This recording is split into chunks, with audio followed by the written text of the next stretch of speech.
Commence avec Fantomive qui entre à Weston College et devient un élève de cette école. Ce collège est très prisé par la noblesse, qui n'hésite pas à dépenser beaucoup d'argent pour inscrire leurs enfants dans cette prestigieuse institution.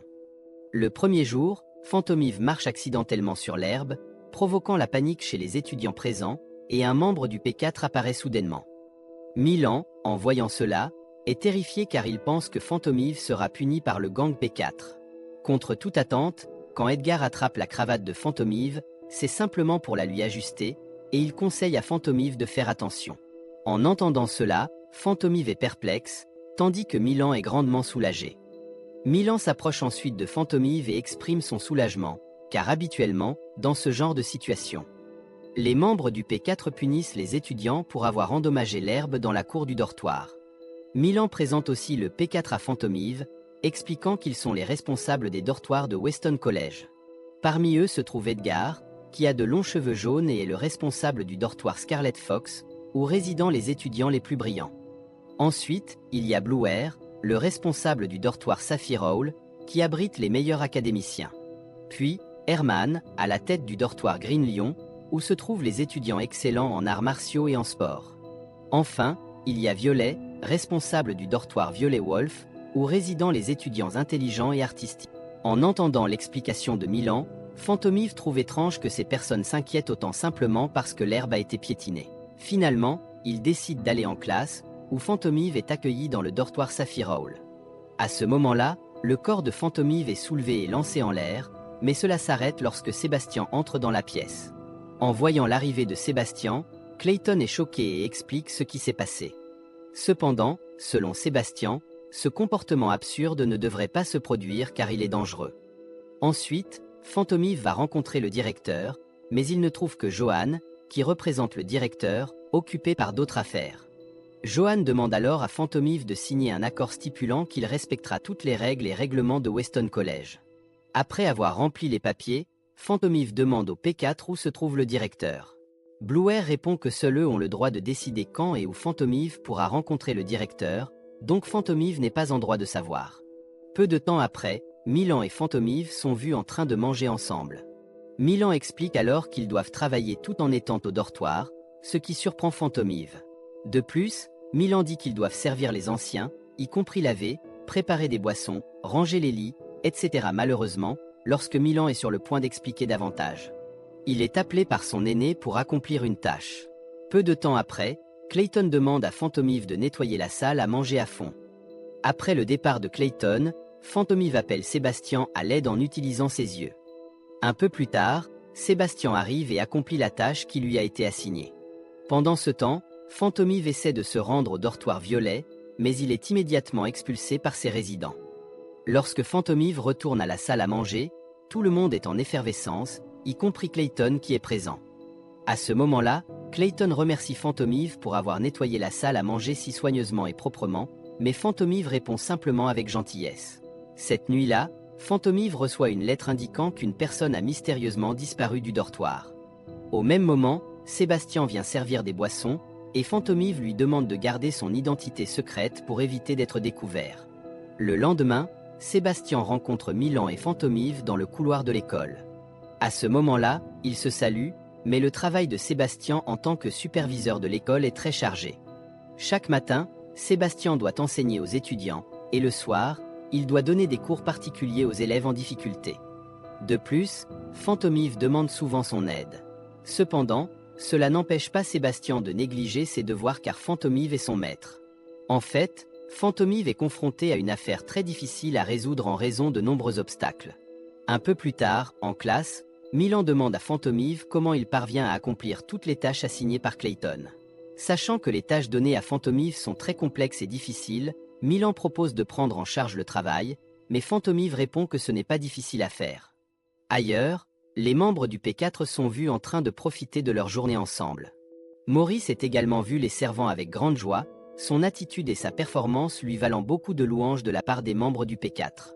À ce moment-là, Edgar demande à Clayton comment se passe Fantomive. Clayton rapporte que Fantomive parvient à gérer les tâches difficiles avec aisance. De plus, Fantomive prépare même du thé et des gâteaux délicieux, et nettoie son espace si bien qu'il n'y a plus de poussière. Pour cette raison, Clayton est souvent impressionné lors de ses inspections.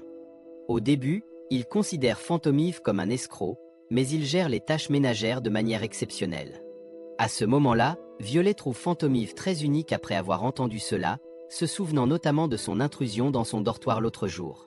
En même temps, Edgar espère que Fantomive visitera aussi son dortoir. Pendant leur conversation, Baldroy mentionne soudainement que Fantomive est fiancée à sa cousine. Par conséquent, il décide d'inviter Fantomive à se rencontrer à 2 heures demain à cet endroit. Maurice, en entendant cela, est heureux et enthousiaste, mais il pense que Fantomive sera nerveux à l'idée de les rencontrer directement, car ils sont membres du P4. Pour cette raison, Maurice propose de transmettre lui-même l'information à Fantomive. Peu de temps après, lorsque Maurice rencontre Fantomive, il lui dit immédiatement que le P4 veut le voir à 16 heures. Les étudiants qui entendent cela se rassemblent immédiatement autour de Fantomive, car il a été invité par le P4 au kiosque du Cine. En entendant cela, Fantomive se contente de rire. Cette nuit-là, Fantomive rencontre Sébastien pour discuter de sa rencontre avec le P4 le lendemain. À ce moment-là, Fantomive demande à Sébastien de préparer un gâteau à apporter à la réunion. Ensuite, Sébastien s'en va, car un autre élève est venu le voir cette nuit-là. Malheureusement, Fantomive reçoit une sévère réprimande de la part de Baldroy et des autres le lendemain, car il croit qu'il a ignoré l'invitation. Après cela, Fantomive est très contrarié car Maurice lui a menti. En conséquence, Fantomive est ostracisé par ses camarades de classe. Yagami comprend alors que l'influence du P4 est très forte sur le campus et qu'elle ne doit pas être sous-estimée. Fantomive ordonne alors à Sébastien de découvrir qui d'autre a été trompé par Maurice. À partir de ce moment-là, il commence à le suivre et découvre que toutes les tâches que Maurice accomplit ne sont pas faites seul, mais avec l'aide de ses cadets. Dans la bibliothèque, un certain Johan étudiait quand Sébastien l'approcha. Au cours de leur conversation, il fut révélé que Johan avait été trompé par Maurice.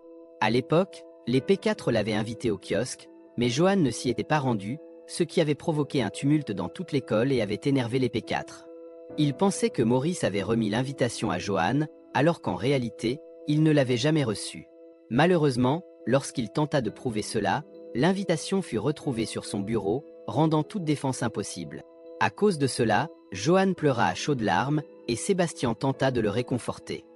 Après cela, ils discutèrent des découvertes sur Maurice, et Fantomive mentionna qu'il avait besoin d'un pion dans le dortoir rouge, où résident Baldroy et Maurice. Cependant, Sébastien le déconseilla, car cela serait très dangereux.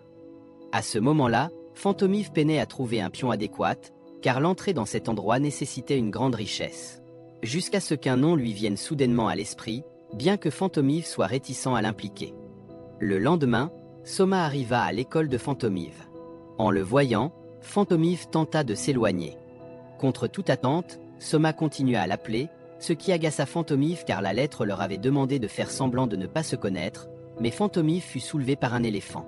Après cela, Fantomive demanda à Soma de surveiller tous les faits et gestes de Maurice, même les plus petits. En entendant cela, Soma accepta d'aider. Cette nuit-là, Milan entra dans la chambre de Fantomive et voulut dormir avec lui. À ce moment-là, ils commencèrent à discuter, et Milan demanda pourquoi Fantomive avait gaspillé l'invitation des P4 alors qu'elle était si précieuse. Fantomive admit alors qu'il ne l'avait pas gaspillée, mais qu'il avait reçu une mauvaise heure de la part de Maurice. La réunion devait avoir lieu à 14 heures, mais Maurice lui avait dit que c'était à 16 heures. En apprenant cela, Milan se porta volontaire pour être témoin, car lui aussi avait entendu Maurice dire à Fantomive que la réunion était à 16 heures. Au même moment, Soma suivait Maurice partout, le mettant mal à l'aise. Peu de temps après, Soma se précipita pour rejoindre l'éléphant, car il voulait se rendre au dortoir de Fantomive. Cependant, l'éléphant se dirigea dans la direction opposée, vers la chambre de Maurice, provoquant son effondrement. En conséquence, la chambre de Maurice devint inutilisable et nécessitait des réparations. À cause de cela, Soma proposa d'héberger Maurice temporairement. Au début, Maurice était réticent, mais il finit par accepter. Le lendemain, Soma informa Fantomive de la situation. Bien que Soma fût d'abord choqué de voir Sébastien, qu'il connaissait comme étant le serviteur de Fantomive, ils collaborèrent ensuite pour rassembler des preuves. Le jour suivant, Fantomive invita Maurice à le rencontrer dans une salle. Là, il exposa toutes les mauvaises actions et mensonges de Maurice, ce qui le choqua énormément. Maurice fut stupéfait car il avait ordonné à ses sbires de se débarrasser des preuves. Cependant, Fantomive expliqua que ce n'était pas la faute des sbires puisqu'il avait trouvé les papiers déchirés et les avait délibérément recherchés. Après une dispute, Fantomive proposa d'oublier l'incident, mais en contrepartie, Maurice devait avouer ses méfaits et ses mensonges à Edgar. Soudain, l'expression de Maurice changea. Il sourit et se moqua de Fantomive, puis appela ses amis pour l'attaquer. À ce moment-là, Maurice dit que Fantomive était stupide de le rencontrer dans une pièce si calme, car il ne viendrait jamais sans être préparé. Maurice révéla également qu'il n'utilisait des gens comme lui que pour son propre bénéfice. Alors que Maurice s'apprêtait à attaquer Fantomive avec un objet tranchant, il cria soudainement. En entendant le cri, les membres des P4 et d'autres personnes entrèrent immédiatement dans la pièce et attaquèrent les hommes de Maurice. Voyant cela, Maurice fut choqué et effrayé, puis il supplia les membres des P4 de ne pas le dénoncer à Seigneur Edgar. Malheureusement pour Maurice, Edgar était présent et exprima de profonds regrets concernant la situation. Edgar se sentit coupable d'avoir encore une fois choisi et fait confiance à la mauvaise personne. Par conséquent, Edgar décida de rompre ses liens fraternels avec Maurice, car il l'avait indirectement trahi. Cela fut un coup sévère pour Maurice. De plus, Fantomive diffusa des photos de Maurice sans maquillage, ce qui le frustra davantage. Après cet incident, Fantomive devint officiellement membre des P4 et reçut un accueil chaleureux de la part de ses camarades de classe. Soma, observant à distance, était très heureux des réussites de Fantomive et de ses nombreuses nouvelles amitiés. Cette nuit-là, Fantomive et Sébastien discutèrent de la mission qu'ils devaient accomplir. À ce moment-là, Sébastien félicita Fantomive pour être devenu membre des P4, mais Fantomive répondit que leur objectif était encore loin d'être atteint. Car leur véritable but était de découvrir pourquoi le neveu de la reine, Derrick, avait cessé de communiquer avec sa famille. Le lendemain, les chefs et les membres des P4 passèrent une journée agréable. Ils discutèrent de la prochaine compétition de cricket et des événements qui se dérouleraient lors du festival, y compris une soirée dansante. À ce moment-là, Edgar était particulièrement enthousiaste à l'idée de rencontrer de belles femmes, car selon lui, avoir des partenaires de haut statut et belles révélait leur véritable identité. Pendant la conversation, Violet était en train de peindre un portrait de Fantomive, mais celui-ci ressentait de la douleur après avoir posé si longtemps. Alors que Violet n'avait pas encore terminé le tableau. Malheureusement, Violet ne peignait pas Fantomive, mais autre chose. Pour relancer la conversation, Fantomive mentionna qu'il avait un ami du dortoir Violet nommé Derrick. Immédiatement, tout le monde se tut, y compris Violet qui arrêta de dessiner. Cela rendit l'atmosphère gênante et Fantomive se sentit perplexe. Fantomive tenta alors de demander à nouveau et apprit que Derrick était un étudiant très accompli avec des capacités extraordinaires. De plus, son dortoir avait été changé plusieurs fois pour correspondre à son caractère. Fantomive était déconcerté car la reine ne lui avait pas expliqué cela, ce qui le rendit également méfiant, soupçonnant les P4 de cacher quelque chose. Le lendemain, Fantomive demanda à Baldroit des informations à ce sujet, mais celui-ci ne put fournir les détails que Fantomive recherchait. La décision de déplacer Derrick entre les dortoirs appartenait uniquement au principal. Cette information était la même que celle donnée par Edgar et les autres membres des P4.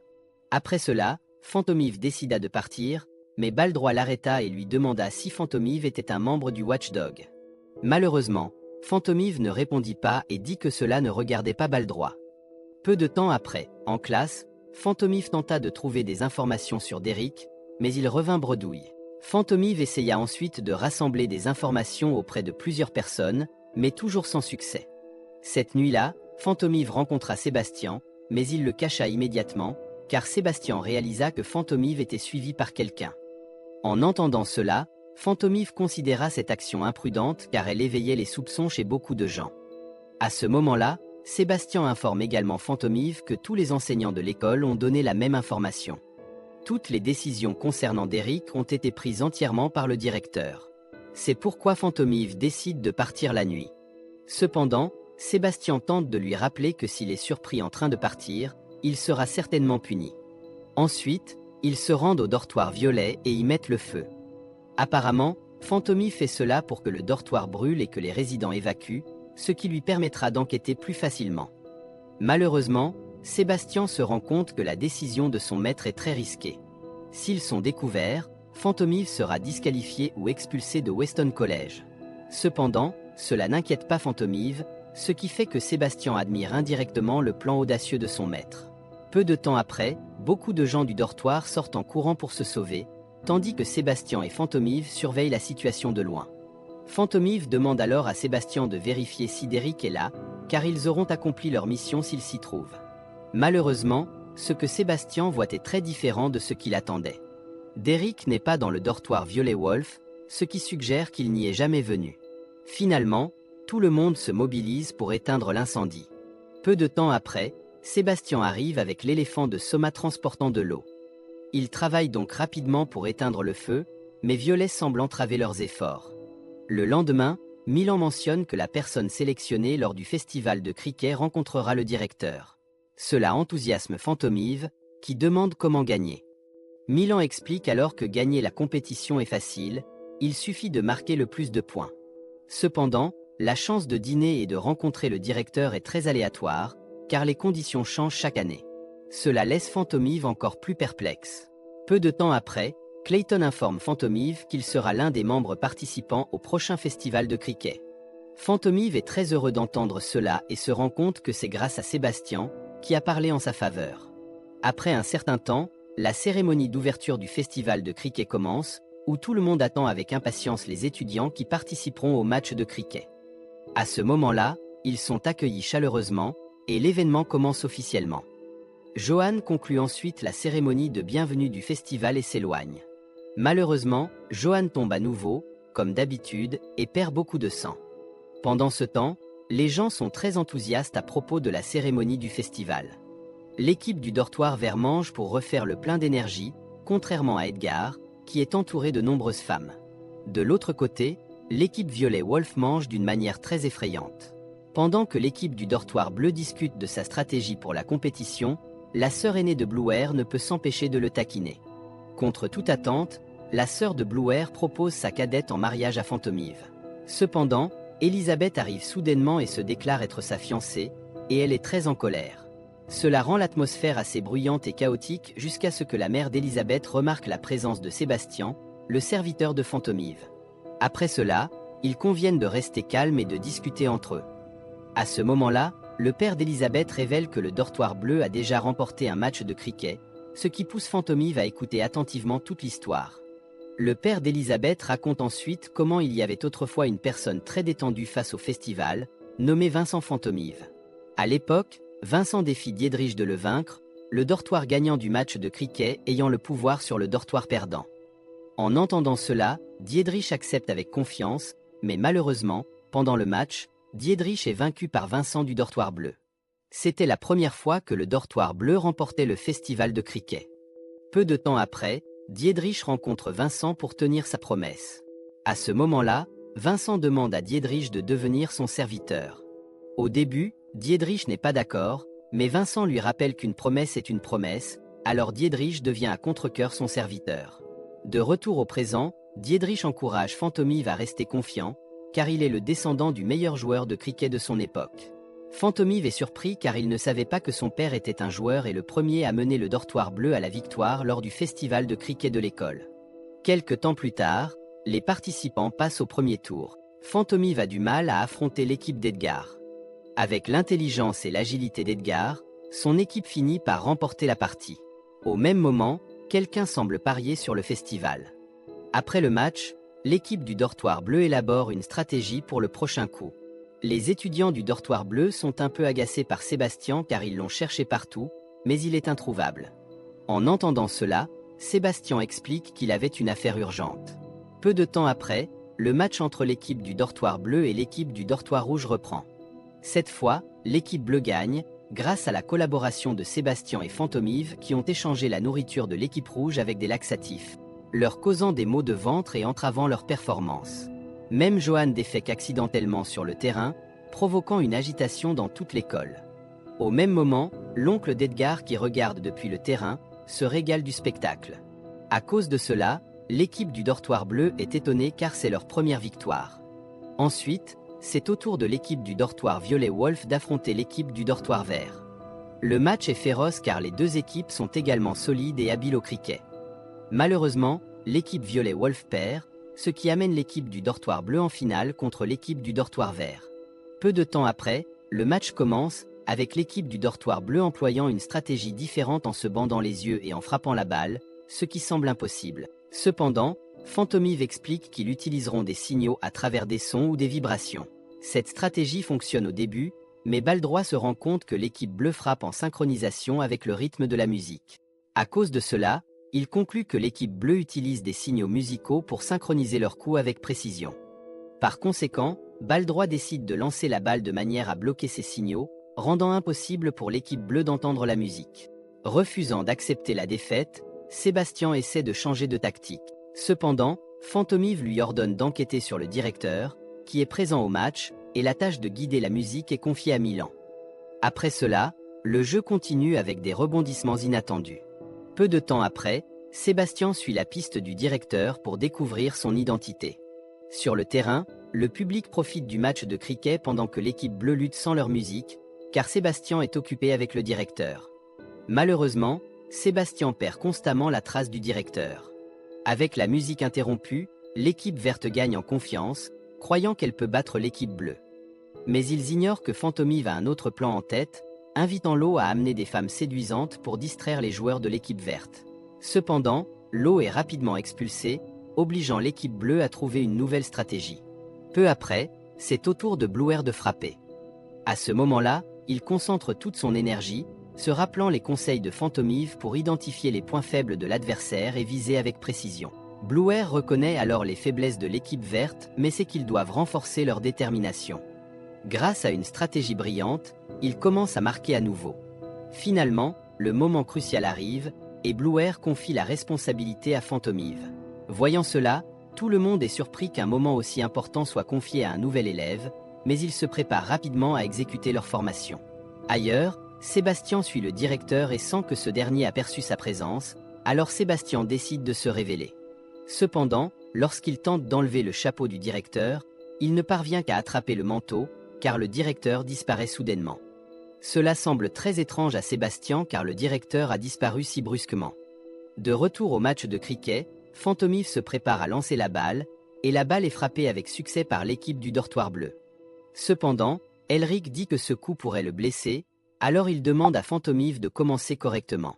Fantomive s'excuse puis lance à nouveau, mais à plusieurs reprises, la balle n'est toujours pas frappée correctement. Elric devient très en colère contre ce que fait Fantomive, sentant une stratégie élaborée par lui et son équipe. Selon Fantomive, la stratégie qu'il utilise ne viole aucune règle, car elle n'est pas couverte par les infractions au règlement. En même temps, Baldroit est d'accord avec cela, mais reste légèrement agacé. À cause de cela, Herman entre sur le terrain, car la situation n'est plus favorable. Il lève ensuite la main de Fantomive et dit à tout le monde que ses efforts sont visibles sur ses mains, ce qui indique qu'il s'est beaucoup entraîné. Cela montre que Fantomive ne triche pas, mais que ses adversaires sont incapables de le vaincre. Herman continue en disant que même si le dortoir bleu est mauvais, leurs efforts ne doivent pas être sous-estimés. Il leur rappelle l'histoire de la chouette bleue chassant le lion. Les auditeurs restent silencieux, et le jeu reprend. Bluer se souvient ensuite de la façon dont l'équipe du dortoir bleu a eu du mal à s'entraîner pour le match de cricket et qu'ils n'ont jamais espéré gagner. Selon lui, Fantomive est différent. Bien qu'il soit plus petit et plus faible que les autres, il a combattu désespérément pour gagner ce match, alors il décide de faire de son mieux. Après avoir tout donné, l'équipe bleue remporte le match de manière inattendue. Cela rend les membres de l'équipe bleue très heureux, car ils ont fait l'histoire une fois de plus. Lorsqu'il a été officiellement annoncé que l'équipe du dortoir bleu avait remporté le tournoi de cricket le 4 juin à Weston School, les résidents étaient très heureux et excités.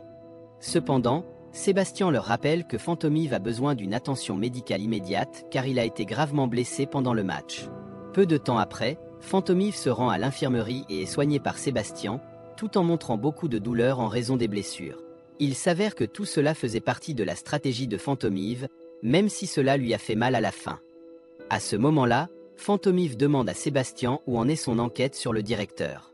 Sébastien révèle que le directeur a réussi à s'échapper rapidement, ce qui intrigue Fantomive en raison des mouvements rapides du directeur, rendant toute poursuite impossible. Par la suite, les camarades de classe de Fantomive lui rendent visite pour prendre de ses nouvelles.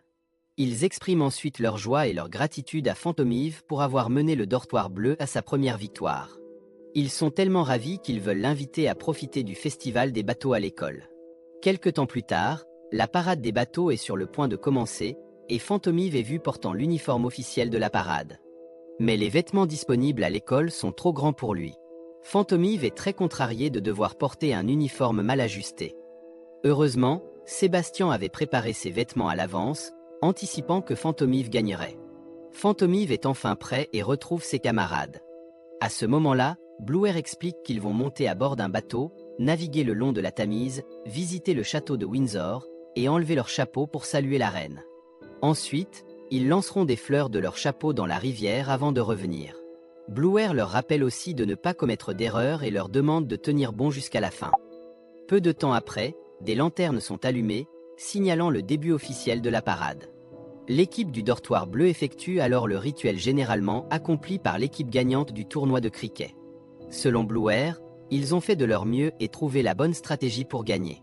Cependant, ils ont commis une erreur fatale car ils ne se sont jamais entraînés pour la parade, ne s'attendant pas à gagner. Cette négligence fait chavirer leur bateau, provoquant le rire de certains élèves tandis que d'autres s'inquiètent. Bientôt, des feux d'artifice sont tirés, et ils commencent à profiter de l'événement de manière solennelle. Après l'événement, les élèves retournent au dortoir. Cependant, lorsqu'il retourne dans sa chambre, Fantomive trouve un cadeau inhabituel.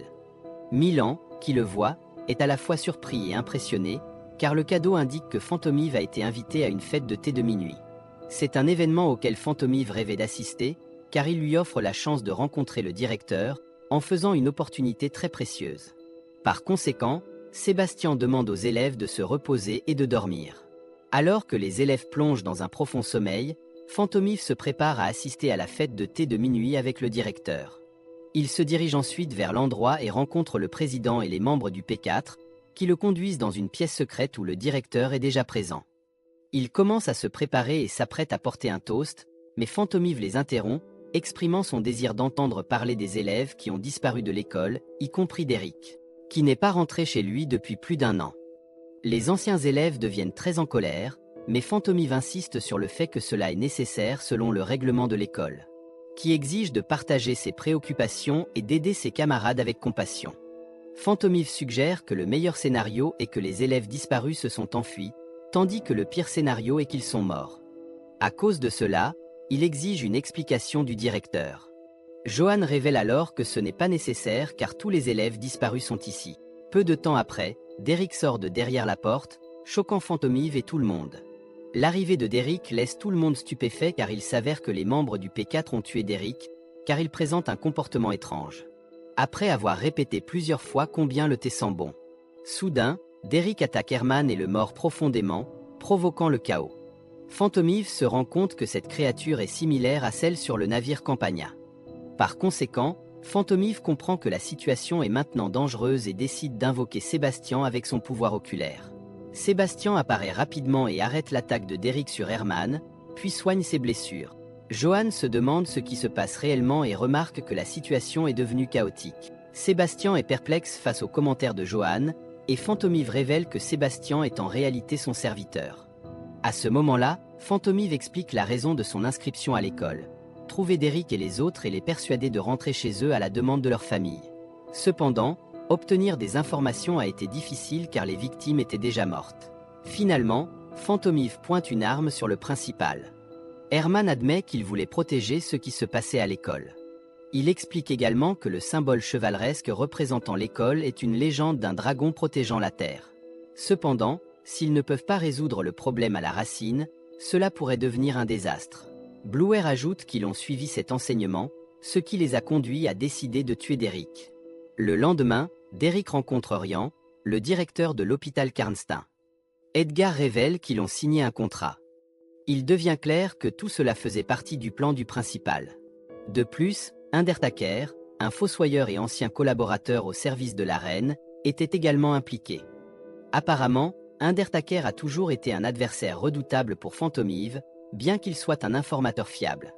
Il est révélé que le P4 a tué Derrick et a demandé l'aide de la société Aurora pour le ressusciter. Selon Sébastien, en agissant ainsi, ils ne peuvent en aucun cas maintenir leurs principes. Bluer déclare ensuite que Derrick n'aurait pas dû être là, ce qui rend Fantomive confus face à sa déclaration énigmatique. La scène montre ensuite un flashback, où les membres du P4 admiraient le talent et les capacités incroyables de Derrick, mais étaient inconscients des ténèbres qu'il apportait. Après être devenu membre du P4, ils ont reçu de nombreuses plaintes concernant l'intimidation. À ce moment-là, ils ont essayé de s'y attaquer, mais ont été choqués de découvrir que Derrick était l'intimidateur. Au départ, ils n'y croyaient pas, mais après avoir suivi les instructions vers un bâtiment selon la lettre qu'ils ont reçue, ils sont devenus convaincus après avoir entendu des cris et trouvé de nombreux élèves intimidés par d'autres, Derrick étant parmi les intimidateurs. Il est devenu évident que l'échec de Derrick faisait partie de sa tromperie. Il s'avère que Derrick faisait faire son travail par d'autres élèves, que ce soit écrire des poèmes, faire des gâteaux ou d'autres tâches. Derrick a profité des capacités des autres, qui l'avaient intimidé, pendant 4 ans. Une fois cela découvert, Edgar et les autres ont demandé aux élèves intimidés de retourner en classe. Edgar a ressenti un profond regret, pensant qu'il aurait dû réaliser la vérité plus tôt. Cependant, Derrick est apparu indifférent et n'a montré aucun remords. Cela a mis Edgar en colère, et Derrick a également affirmé qu'il aurait dû faire partie des préfets de l'école, mais qu'il n'a pas réussi à y entrer. Bien que Derrick ne veuille pas être préfet, ses parents l'ont poussé parce que c'était une tradition familiale. Comme Derrick n'a pas été choisi, il a décidé de suivre ses propres désirs. Derrick a également mentionné qu'il était un descendant direct de la reine, ce qui lui donnait du pouvoir en raison de la grande influence de sa famille. Cela a irrité les membres du P4, jusqu'à ce que Johan apparaisse, avertissant Derrick et ses amis tout en fournissant de l'alcool à Derrick. À cause de cela, il est devenu clair que Johan était du côté de Derrick. Peu de temps après, Herman a frappé Derrick à la tête et a exprimé un profond regret pour ses actions, mais ses amis ne l'ont pas laissé porter seul le blâme. Edgar a suggéré qu'ils prennent toutes leurs responsabilités. Par conséquent, ils ont ensuite pris des battes de cricket et frappé Derrick à la tête, le tuant. À ce moment-là, Violet a déclaré que le fait d'être préfet ne concernait pas seulement Herman. En réalité, ils faisaient tous partie des préfets, et ils ont fait cela pour éviter de ternir la tradition de l'école. Peu de temps après, ils se sont rassemblés pour discuter des prochaines étapes et ont finalement trouvé un moyen de ressusciter Derrick. En fin de compte, ils ont décidé de respecter les règles et les traditions de l'école pour éviter qu'elles ne disparaissent. De plus, le P4 a décidé de tuer Derrick parce qu'il ne correspondait pas aux traditions de l'école. En entendant cela, Kirito se contente de rire. Bluer explique ensuite que l'école a produit de nombreuses élites qui sont l'épine dorsale de l'Angleterre. Il ne voulait pas entacher la tradition qui avait été protégée pendant des centaines d'années depuis la fondation de Weston. De plus, l'école Weston est étroitement liée à l'histoire de l'Angleterre. Cependant, Phantom trouve illogique qu'il soit prêt à prendre une vie pour le bien de la tradition et de la réputation, en l'assimilant à un meurtre. Phantom pense également que leurs actions sont devenues une tradition, rendant inutile de débattre ou de les faire taire. Phantom ajoute ensuite que l'enquête a été demandée par une personne très puissante du pays. Par conséquent, si cette personne découvre ce qui s'est réellement passé, cela mettrait leur vie en danger. Cependant, Phantom reconsidérera la situation et demande ensuite à Kirito de révéler son véritable objectif. Kirito dit qu'il a fait tout cela parce qu'il a été bien payé et qu'il partagerait ce qu'il a vu avec un vieil ami. Après cela, Kirito a délibérément ressuscité les morts pour amuser Bluer, mais il a commencé à expérimenter et à modifier les cadavres pour qu'ils retrouvent la mémoire. De cette manière, il pourrait vivre normalement. Malheureusement, l'expérience n'était pas parfaite, donc les cadavres ressuscités n'étaient pas comme des humains normaux. Peu de temps après, Phantom ordonne à Sébastien de capturer Kirito. Mais Johan intervient soudainement, révélant qu'il était lui aussi un cadavre ressuscité par Kirito. Après avoir échappé à l'emprise de Johan, Sébastien tente de poursuivre Kirito, mais avant cela, Sébastien évalue d'abord la situation. Selon Sébastien, il serait très dangereux de continuer à poursuivre Kirito car il est plus proche de Phantom. Donc, Sébastien décide de sauver son maître. Phantom est très contrarié car Sébastien l'a sauvé au lieu de poursuivre et capturer Kirito. Sébastien insiste sur le fait que la sécurité de Phantom est sa priorité et qu'il ne laissera pas Kirito le prendre à nouveau. Après l'incident, il commence à nettoyer. Phantom se sent alors confus quant à la manière d'expliquer tout cela à la reine. Jusqu'à ce que Sébastien suggère à Phantom d'expliquer qu'un ancien faucheur a ressuscité les morts, cependant, Phantom pense que la reine ne le croira pas. Peu de temps après, Baldroit arrive pour aider et informe les autres qu'il a évacué les autres personnes. Baldroit avoue également qu'il a très peur de devenir un préfet qui sacrifie tout simplement pour protéger la tradition. En entendant cela, Phantom le rassure en lui disant que cela n'arrivera pas, car tant qu'il a cette peur, Baldroit sera en sécurité. Phantom se prépare ensuite à tout rapporter à la reine, en recommandant que la punition appropriée pour les membres du P4 soit l'expulsion de l'école. Cela parce que Derrick est mort dans un accident de bateau, mais le P4 a tenté de dissimuler le scandale et de l'enterrer dans un lieu secret. Finalement, le P4 est officiellement expulsé de l'école, et de nouveaux membres du P4 sont nommés. De plus, Fantomive informe la reine que Derrick a été ressuscité en tant que cadavre vivant. La reine est d'abord sceptique, mais elle le croit car c'est Fantomive qui fournit l'information. Pendant ce temps, Fantomive décide de quitter l'école, car son enquête est terminée, tandis que Milan est très triste de le voir partir et lui écrit une lettre. Mais malheureusement Fantomive refuse de la lire. Peu de temps après, Fantomive rentre chez lui et trouve ses subordonnés en difficulté parce que la clôture de l'oncle Sam a été endommagée, ce qui fait que les moutons se sont dispersés. D'un autre côté, la reine parle avec ses subordonnés, où elle déclare que si des cadavres peuvent être ressuscités et sont immunisés contre la douleur, cela pourrait être très dangereux. Cependant, si ces créatures pouvaient être contrôlées, cela serait extrêmement avantageux. Le lendemain matin, on voit Finian apporter des plantes et faire son rapport à Sébastien. En voyant cela, Sébastien ordonne à Finian de les laver immédiatement et entre dans la chambre de Fantomive pour le réveiller, sans oublier de préparer du thé et de l'aider à s'habiller. Sébastien mentionne ensuite vouloir remplacer les lunettes d'Emily et réparer le vieux chapeau de Finian. Peu de temps après, Soma arrive pour voir Fantomive et se plaint immédiatement que Fantomive ait quitté l'école sans l'informer. Fantomive répond que l'école est bénéfique pour son développement et qu'il a appris beaucoup de choses sur l'Angleterre. Cependant, selon Soma, Fantomive n'a plus besoin d'étudier puisqu'il a déjà appris dans le royaume et est même devenu un élève exceptionnel. Il est révélé qu'ils ont seulement fréquenté l'école parce que Fantomive l'avait demandé.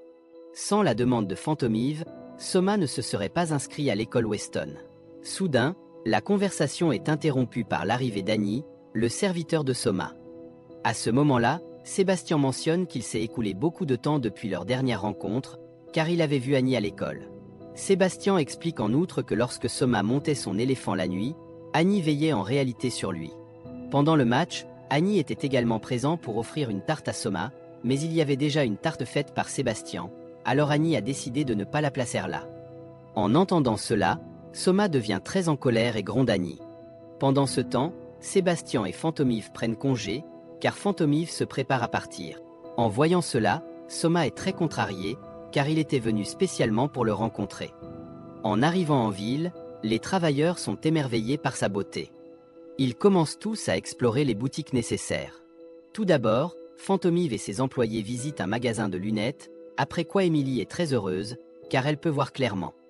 Ensuite, ils se rendent dans une chapellerie, où ils cherchent un chapeau approprié pour Finian. Finalement, non seulement Finian achète un chapeau, mais tout le monde en achète un, y compris Fantomive. Au départ, les employés de Fantomive choisissent un chapeau pour lui, mais Fantomive trouve qu'il ne lui convient pas. Par conséquent, Fantomive choisit un chapeau qui correspond parfaitement à son style. Ensuite, ils se rendent dans une maroquinerie dont Lévi avait besoin. Il s'avère que Lévi avait apporté un serpent avec lui, ce qui a effrayé les autres clients en raison de son excentricité. Après avoir terminé à la maroquinerie, il visite une librairie. Une fois terminé, Sébastien demande à s'arrêter quelque part pour récupérer quelque chose. Il s'avère que Sébastien voulait collecter des dossiers de décès liés à Undertaker. Il découvre qu'Undertaker avait été impliqué avec les prédécesseurs de Fantomive. Ensuite, ils se rendent dans un endroit où ils reçoivent des échantillons de parfums. Lors de cette visite, Fantomive a demandé à Sébastien de ne pas distribuer d'échantillons de parfum pour femmes aux hommes, et Sébastien a accepté la demande de son maître. Sébastien a félicité Fantomive pour avoir conçu une stratégie efficace, d'autant plus que les échantillons de parfum étaient très appréciés des jeunes femmes. De plus, Fantomive a inclus des images mignonnes avec chaque parfum. Fantomive s'est senti agacé en entendant cela, car l'idée d'inclure des images mignonnes sur les flacons de parfum venait en réalité de sa fiancée, Elisabeth. Peu de temps après, Sébastien a entendu un cri et s'est immédiatement précipité vers la source. En voyant le carrosse d'Irene, Sébastien a rapidement aidé Irene et son compagnon à sortir du carrosse. Il s'avère qu'Irene se rendait à une représentation d'opéra, mais à cause de l'incident, elle allait être en retard. Finalement, Sébastien a eu une idée et a conduit le carrosse à toute vitesse, veillant à ce qu'Irene arrive à l'opéra à temps. Lorsqu'Irene allait monter sur scène, elle a utilisé une licorne pour distribuer le parfum. Le public, auparavant ennuyé, a été ravi et émerveillé par sa performance. Le public a été très satisfait de l'opéra ce soir-là, Et grâce à l'aide d'Irene, de nombreuses personnes ont afflué dans le magasin de Phantomive pour acheter du parfum. Il s'est avéré que la licorne dans la performance d'Irene était en réalité Sébastien, qui a révélé qu'il était le majordome de Phantomive, responsable de la promotion des ventes de produits, garantissant ainsi des profits substantiels. Depuis lors, Phantomive a officiellement nommé Irene comme ambassadrice de la marque pour promouvoir les produits.